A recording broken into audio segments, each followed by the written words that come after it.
Welcome back to Patel sir English classes. Hello मित्रों, सबसे पहले मेरे चैनल को सब्सक्राइब कर लीजिए, बेल आइकन को दबाइए ताकि जब भी मैं वीडियो बनाऊं तो आपके पास नोटिफिकेशन मेरा जाता रहे। ठीक है, तो आप जानते हो कि मैं नारेशन चैप्टर शुरू किया हूं ग्रामर का। तो आज मैं बताने जा रहा हूं चेंज ऑफ पर्सन, है ना, जो काफी इंपॉर्टेंट है। सारे रूल्स, जनरल रूल्स को हम 3 भागों में बांटते हैं: change of person, change of tense और third is change of other parts of speech. ठीक है, जो सबके सब अपने आप में इंपॉर्टेंट है, जिसे हमें याद रखना पड़ेगा, दिमाग में भर लेना होगा। तो देखते हैं हम लोग चेंज ऑफ टेंस। पहला है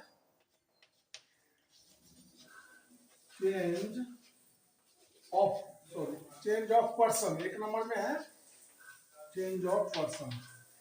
ठीक है, तो चेंज ऑफ पर्सन को विस्तार रूप से हम नहीं दिखाएंगे, इस ढंग से मैं बताना चाहूंगा आप लोगों को ताकि देखते ही चुटकियों में ही याद हो जाए। ठीक है, देखिए, तो ये दिमाग में भर लीजिए। 1 2 3 बाई SON। 1 2 3 by SON। अब 1 2 3 का मतलब हम मैं समझाता हूं इधर। ठीक है, यहां देखिए, 1 का मतलब हो गया फर्स्ट पर्सन, फर्स्ट पर्सन। 2 का मतलब हो गया सेकेंड पर्सन, सेकेंड पर्सन। और थर्ड का मतलब हो गया 3 का third person.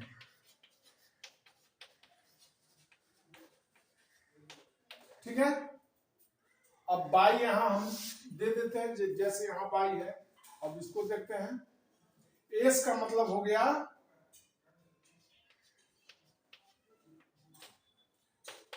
S means subject,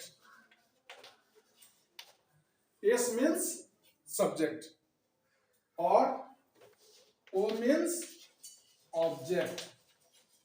ठीक है, और N means no change, no change. दिख रहा है ना साफ साफ? 123 है। 1 2 3। 1 का मतलब फर्स्ट पर्सन, 2 का मतलब सेकेंड पर्सन और 3 का मतलब थर्ड पर्सन। और SON, S means subject, O means object कर्म और एन मीन्स नो चेंज, कोई परिवर्तन नहीं। ठीक है, तो देखिए, अब समझिए, अगर रिपोर्टेड स्पीच का सब्जेक्ट, रिपोर्टेड स्पीच का सब्जेक्ट जानते हो ना, जो कोमा इन्वर्टेड कोमा के अंदर जो वाक रहता है उसको रिपोर्टेड स्पीच का वाक कहते हैं, रिपोर्टेड स्पीच का सेंटेंस कहते हैं। तो उसका जो सब्जेक्ट होगा, अगर फर्स्ट पर्सन में होगा तो रिपोर्टिंग वर्ब के, है ना, सब्जेक्ट के अनुसार बदलेगा। रिपोर्टिंग वर्ब मतलब, जैसे देखिए, अब मैं समझाता हूं, एग्जाम्पल के तौर पर देखते हैं। He said, comma, inverted comma में,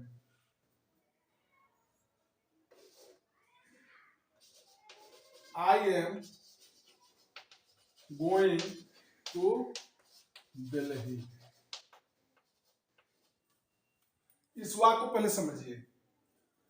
ये क्या हो गया? रिपोर्टिंग वर्ब का सेंटेंस हो गया,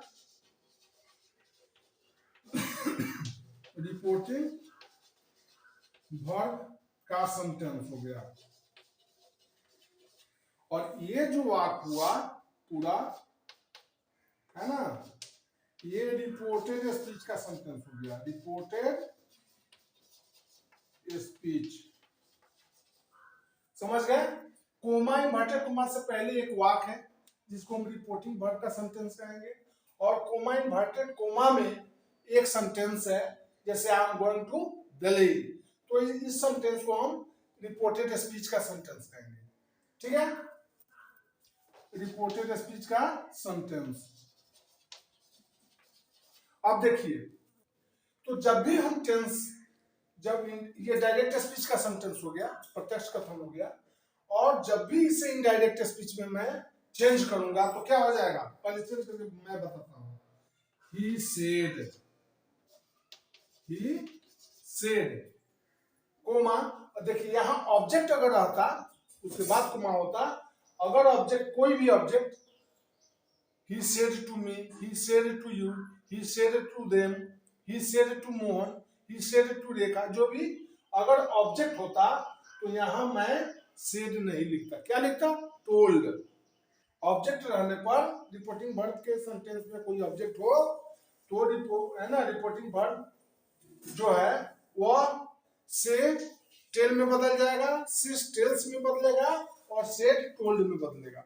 लेकिन कोई ऑब्जेक्ट है नहीं तो हमने जेव का त्यों सेड को लिख लिया, समझ गए। उसके बाद कोमा इन्वर्टेड कोमा हटता है तो दैट का प्रयोग करते हैं। दैट क्या है, कंजक्शन है, समझ में आ रहा है ना। अब फिर इस वाक को चेंज करेंगे, तो ये क्या है, आई, आई फर्स्ट पर्सन का सिंगुलर सब्जेक्ट है। तो यहां देखिए, अब ये फर्स्ट पर्सन में कोई रिपोर्टेड स्पीच के सेंटेंस का सब्जेक्ट अगर फर्स्ट पर्सन में हो तो वह किसके अनुसार बदलता है, रिपोर्टिंग वर्ब के सब्जेक्ट के अनुसार। तो रिपोर्टिंग वर्ब का ये सब्जेक्ट है, यस मींस सब्जेक्ट, तो रिपोर्टिंग वर्ब के, ये सब रिपोर्टिंग वर्ब का ये चीज है, ठीक है ना। और ये जो है first person, second person, third person, वो रिपोर्टेड स्पीच का सब्जेक्ट है। तो अगर फर्स्ट पर्सन हो तो रिपोर्टिंग वर्ब के सब्जेक्ट के अनुसार बदलता है। तो रिपोर्टिंग वर्ब यही है ना, तो रिपोर्टिंग वर्ब का सब्जेक्ट क्या है, ही है, और रिपोर्टेड स्पीच का सब्जेक्ट क्या है, आई है, जो फर्स्ट पर्सन में है, तो वह रिपोर्टिंग वर्ब के सब्जेक्ट के अनुसार बदलेगा। सब्जेक्ट में ही है तो क्या लगाएंगे, ही लगाएंगे। अब आई की जगह ही हो जाएगा, आया समझ में। अब देखिए, यहां सिंपल पास्ट टेंस का वाक्य है, रिपोर्टिंग वर्ब सेड है, V2 वर्ब का दूसरा रूप है, तो ये सेंटेंस जो है वह पास्ट टेंस में ही चेंज होगा, जो विस्तार रूप से मैं चेंज ऑफ टेंस में बताऊंगा, ठीक है। अभी तो मैं समझा रहा हूं।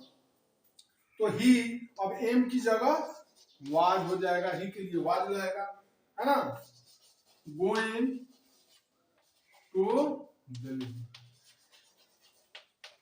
बस हो गया। चल, ये इनडायरेक्ट स्पीच का वाक्य हो गया। He said that he was going to Delhi, indirect speech का वाक्य हुआ। तो आप समझ गए कि रिपोर्टेड स्पीच का सब्जेक्ट अगर फर्स्ट पर्सन हो तो वह रिपोर्टिंग वर्ब के सब्जेक्ट के अनुसार बदलता है। अब यहाँ दे रहता, they said we are going to Delhi, तो क्या हो जाता, दे सेड दैट, अब वी की जगह दे हो जाता, तो सब्जेक्ट के अनुसार बदला कि नहीं, रिपोर्टिंग वर्ब के सब्जेक्ट के अनुसार बदला।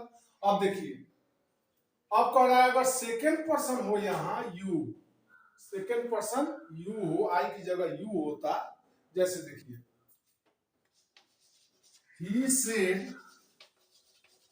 to me, उसने मुझसे कहा, ये इनडायरेक्ट स्पीच का वाक्य हो गया, इनडायरेक्ट स्पीच, है ना।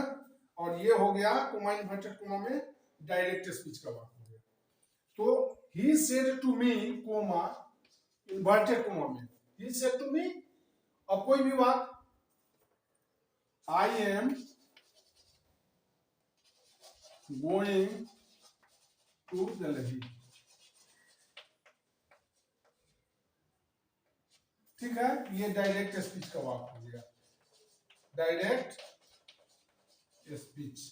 अब देखिए, अब यहां कैसे बदलेंगे, तो इस नियम को दिमाग में हम रखेंगे, 123/सन। अगर रिपोर्टेड स्पीच का सब्जेक्ट, सॉरी आई है तो सब्जेक्ट के अनुसार बदलेगा ना। देखिए यहां समझिए,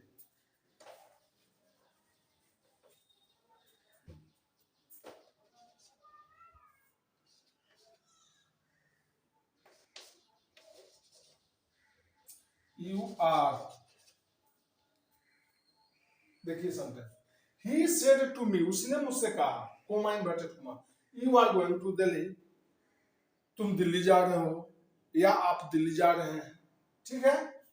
तो अगर रिपोर्टेड स्पीच का सब्जेक्ट सेकंड पर्सन हो, यू क्या है, सेकंड पर्सन में है, तो यहां देखिए जब सेकंड पर्सन का सब्जेक्ट हो रिपोर्टेड स्पीच के वाक्य में, तो वह किसके अनुसार बदलता है, तो वह बदलता है रिपोर्टिंग वर्ब के ऑब्जेक्ट के अनुसार। और किसके अनुसार बदलता है, रिपोर्टिंग वर्ब के ऑब्जेक्ट, वो मींस ऑब्जेक्ट कर्म के अनुसार। तो यहाँ ऑब्जेक्ट कौन है, मी है, तो इसके अनुसार चेंज होगा। समझ में आ रहा है ना। तो देखिए हम इसको चेंज करते हैं, क्या होगा, तो ही, अब देखिए यहाँ ऑब्जेक्ट है, तो ऑब्जेक्ट है तो अब सेड को सेड नहीं लिखेंगे, यहाँ ऑब्जेक्ट नहीं था तो हमने सेड को सेड ज्यों का त्यों लिख दिया, लेकिन यहाँ ऑब्जेक्ट है तो सेड को हम टोल्ड में बदल देंगे, है ना। टेंस चेंज नहीं होगा, पास्ट टेंस में है तो रिपोर्टिंग वर्ब पास्ट टेंस में रहेगा। क्या हो जाएगा, ही टोल्ड मी, टू हटा देंगे, ही टोल्ड मी, अब कोमा इन्वर्टेड कोमा हटेगा तो दैट, जो कंजक्शन है उसको लिख लेंगे, कोमा इन्वर्टेड कोमा हटने के बाद दैट लग जाता है। अब you are going to Delhi, you second person है, सेकंड पर्सन का सब्जेक्ट है, तो किसके अनुसार, ऑब्जेक्ट के अनुसार बदलेगा। ऑब्जेक्ट में क्या है, मी है, तो मी के लिए अब ये देखना होगा यू ऑब्जेक्ट के स्थान पर है कि सब्जेक्ट के अनुसार स्थान पर, तो ये सब्जेक्ट के स्थान पर है, नोमिनेटिव केस में है, कर्ता कारक है, तो मी के अनुसार क्या हो जाएगा, मी नहीं होगा, ये तो ऑब्जेक्टिव केस में हो गया। नोमिनेटिव केस में क्या होगा, आई होगा, है ना, क्योंकि सब्जेक्ट का स्थान पर है, तो आई। अब टेंस चेंज करेंगे हम, ये तो दूसरा टेंस का प्रेजेंट कंटीन्यूअस टेंस का वाक्य है, तो पास्ट कंटीन्यूअस में चेंज हो जाएगा, क्योंकि रिपोर्टिंग वर्ब पास्ट टेंस में है। तो that I was going to Delhi, ठीक है, ये हो गया इनडायरेक्ट स्पीच में, इनडायरेक्ट स्पीच। समझ में आ रहा है ना। अब तीसरा देखिए, कोई वाक्य इस नियम पर, जैसे he said to them, he said to them, coma inverted coma में, या he said to me, देखिए he said to me, coma inverted coma में, they are doing their work, है ना। ये हो गया डायरेक्ट स्पीच का वाक्य, डायरेक्ट स्पीच, डायरेक्ट स्पीच का वाक्य हो गया ये। He said to me they are doing their work, उसने मुझसे कहा वे लोग अपना काम कर रहे हैं। तो अब इसे हम चेंज करेंगे तो क्या हो जाएगा, ही सेड, है ना, दिख रहा है कि नहीं,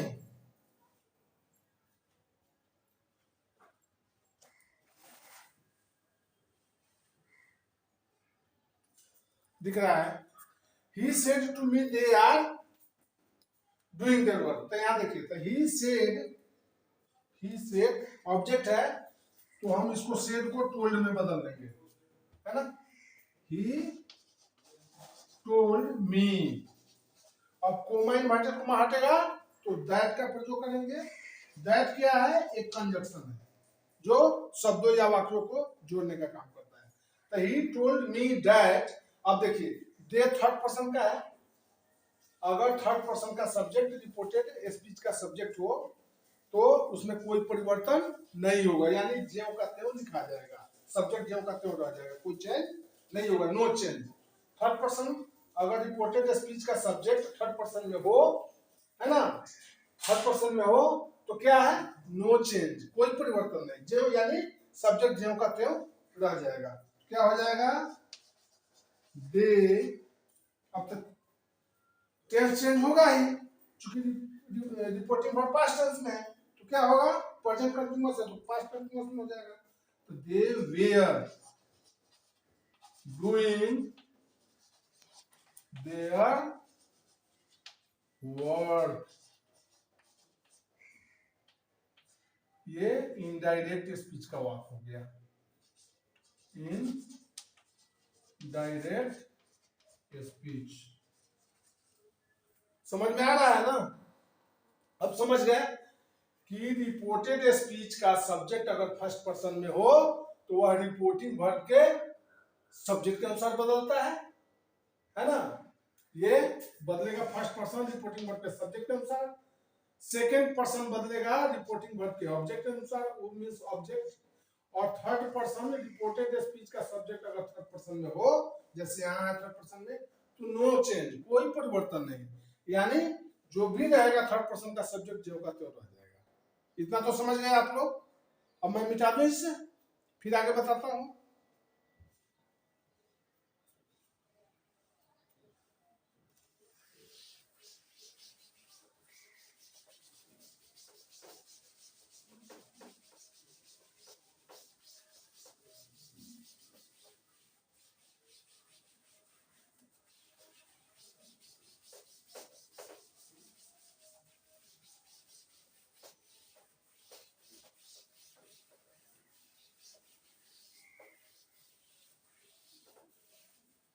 अब एक चार्ट है, उस चार्ट को आप लोग जरूर देख लीजिए, ठीक है ना?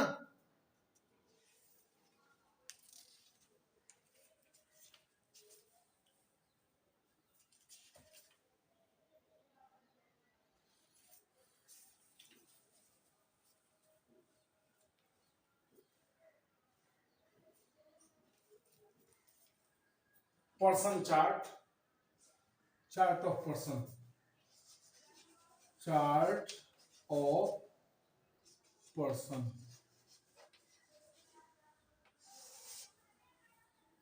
ठीक है, अब इधर लिखते हैं हम केस, इधर हो गया केस। केस मीन्स कारक होता है, इसको दिमाग में रखना पड़ेगा। केस मीन्स कारक, ये केस हो गया, ठीक है? बार बार तार डिस्टर्ब कर रहा है, दिख रहा है ना? हाँ,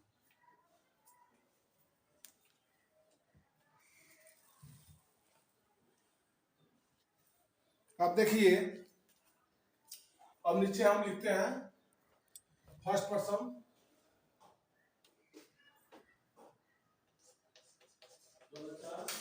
फर्स्ट पर्सन। आइए,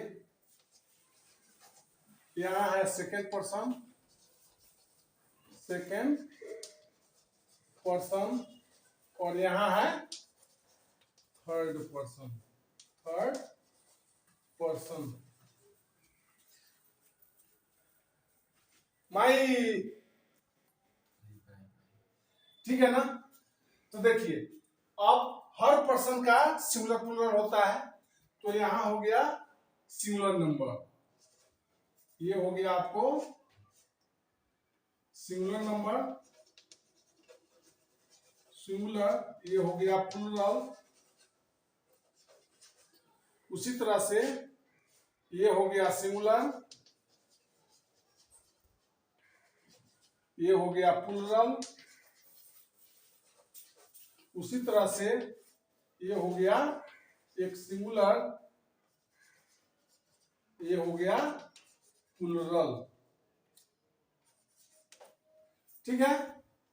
ये सिंगुलर के सामने हो गया, ये प्लूरल के सामने हो गया। सिंगुलर मीन्स एक वचन, प्लूरल मीन्स बहुवचन, है ना?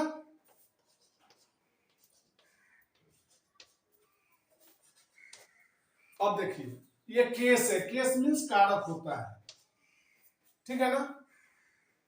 अगर यहां आई, फर्स्ट पर्सन का सिंगुलर नंबर आई होता है, आई मीन्स मैं, जो आप लोग जानते हैं।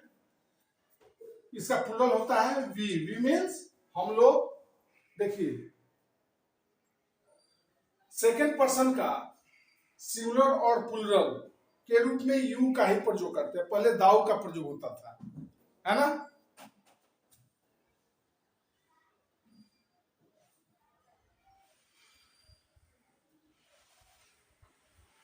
पहले दाउ का प्रयोग होता था, तो यहां THOU दाउ सिंगुलर माना जाता था पहले, और सेकंड पर्सन का प्लूरल यू होता था, थर्ड पर्सन का ही, सी, इट, दिस, दैट बहुत है, जितना नेमिंग वर्ड है सब है थर्ड पर्सन का सिंगुलर। और प्लूरल में दे हो गया, दीज हो गया, दोज हो गया, है ना, ये प्लूरल हो गया। अब आगे देखते हैं हम लोग, ये हो गया नोमिनेटिव केस में। कौन सा केस है? Nominative case. Nominative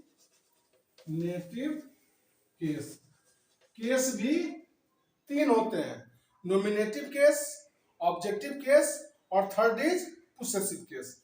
nominative case में होता है कर्ता कारक, जो ये सब कर्ता कारक है, ठीक है ना, ये सब क्या है? कर्ता कारक है, ये कर्ता कारक है।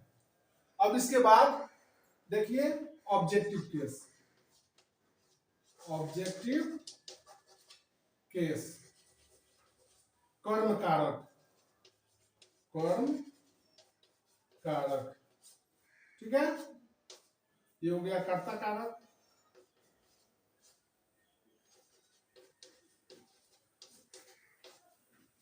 और तीसरा है पोसेसिव केस। पोसेसिव केस अधिकारवाचक कारक, अधिकारवाचक कारक, ठीक है। आगे देखिए,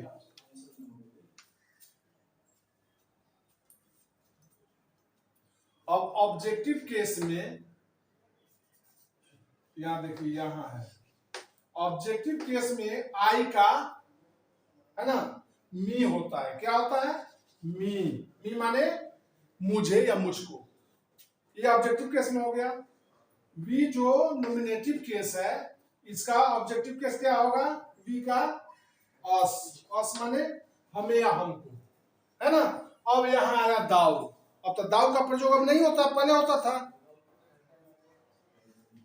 पहले दाउ का प्रयोग होता था, जो अब नहीं होता है। तो पहले दाउ नोमिनेटिव केस में होने पर इसका ऑब्जेक्टिव केस हो जाता था दी। यू का ऑब्जेक्टिव केस यू ही होता है। ही का ऑब्जेक्टिव केस ही का हिम, सी का हर, हर, इट का इट, ठीक है। और दे का ऑब्जेक्टिव केस देम, दीज का दीज ऑब्जेक्टिव केस में, और दोज का दोज, समझ गए। तो ये हो गया ऑब्जेक्टिव केस में। मी माने मुझे मुझको, अस माने हमें हमको, दी माने तुम्हें, यू माने आपको, हिम माने उससे, हर मीन्स भी उससे, इट माने इससे, देम मीन्स उन लोगों को। ये ऑब्जेक्टिव केस में हो गया, कर्म कारक में हो गया। वो नोमिनेटिव केस में हो गया I, we, you, thou, you, he, she, it, they, ये नोमिनेटिव केस में हुआ, कर्ता कारक में। अब देखिए possessive case. Possessive case, possessive case में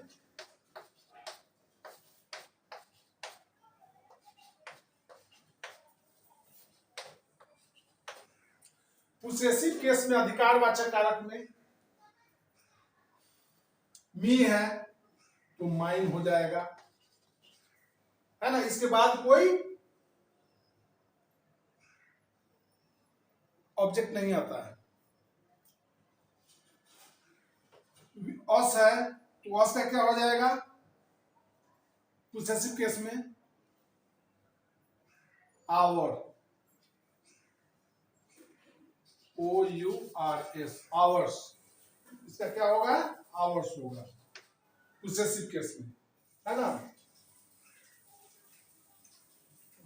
इसमें थोड़ा स्पेस चाहिए, थोड़ा ज्यादा स्पेस चाहिए। माई हो गया और माइन हो गया, ठीक है। इसके बाद अस का आवर हो गया या आवर्स हो गया, ठीक है। इसका देखिए दी का, अब पहले दी का प्रयोग होता था जो अब नहीं होता है।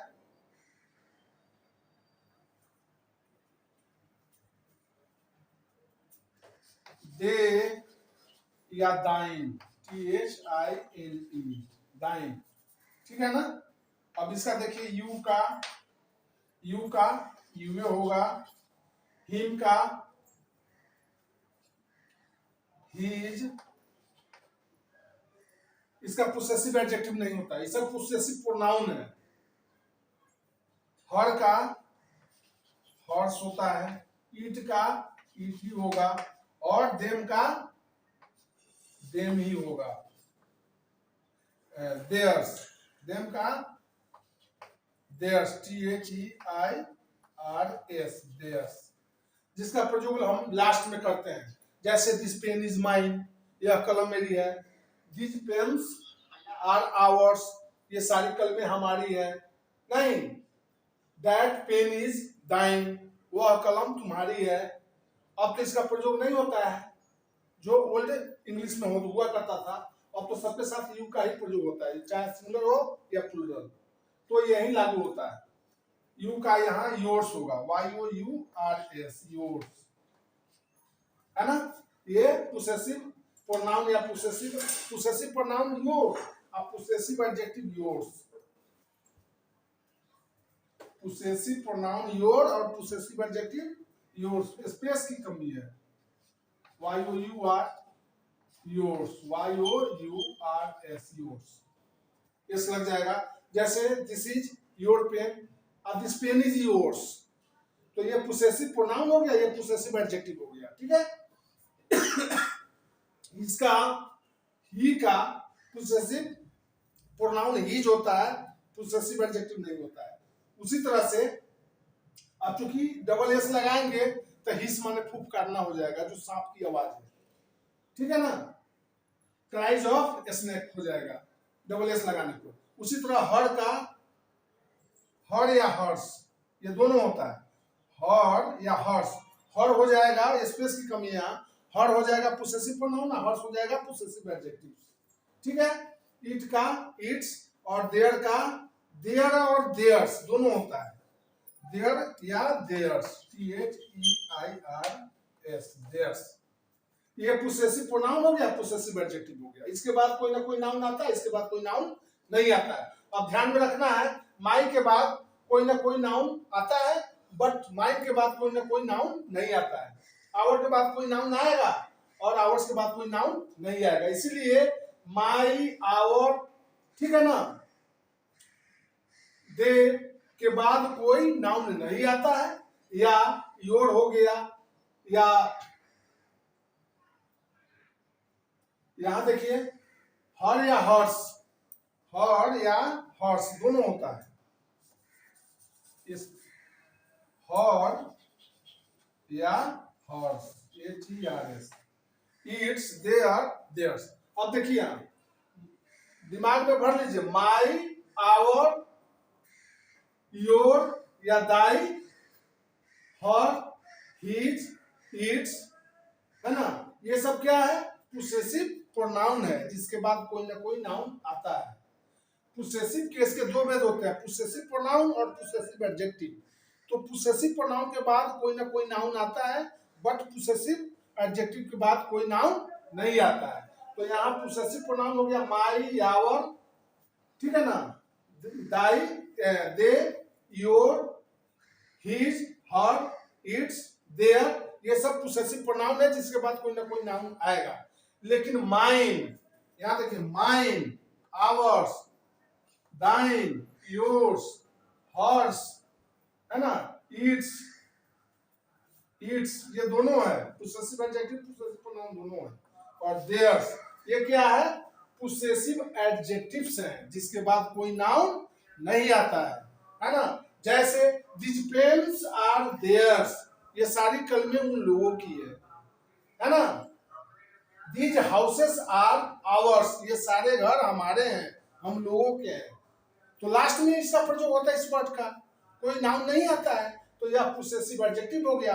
और जिसके बाद कोई नाउन आता है जैसे this is my pen, these are our watches, ये सब हमारी घड़ियां हैं। इसके बाद कोई नाउन आ रहा है वॉचेज, तो ये पोसेसिव प्रोनाउन हो गया। समझ में आ गया? तो इस चार्ट को दिमाग में भर लीजिए। नेक्स्ट फिर आगे हम लोग मिलते हैं नेक्स्ट वीडियो में, चेंज ऑफ टेंस लेकर आएंगे। तब तक के लिए पढ़ते रहिए, देखते रहिए। Thanks for watching my video. Okay, thank you.